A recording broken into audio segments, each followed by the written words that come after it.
पाथर्डी फाटा परिसरात सलग दुसऱ्या दिवशी अपघात, दुचाकी चालकाचा जागीच मृत्यू।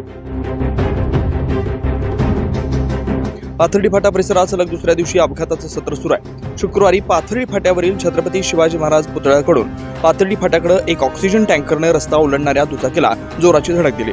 यात दुचाकी चालकाचा जागीच मृत्यू झाला। बाजीराव जाधव असं मृत्यू झालेल्या इसमाचं नाव आहे। या प्रकरणी रात्री उशिरापर्यंत इंदिरानगर पोलीस ठाण्यात टँकर चालकाविरोधात गुन्हा दाखल करण्याचं काम सुरू होतं। तर पहिल्या दिवशी पाथर्डी फाटा परिसरातील सिडको रुग्णालयाजवळ असलेल्या एका चौकात दुचाकीस्वाराला आयशरनं जोराची धडक दिली। या अपघातात देखील अरुण राजगुरू यांचा जागीच मृत्यू झाला। या प्रकरणी अंबड पोलीस ठाण्यात ट्रक चालकाविरोधात गुन्हा दाखल करण्यात आलाय। पुढील तपास अंबड पोलीस करतात। मात्र सलग 2 दिवसात 2 अपघात झाल्यानं परिसरातून हळहळ व्यक्त केली जाते। 9 न्यूज महाराष्ट्रासाठी प्रतिनिधी नितीन चव्हाण, नाशिक।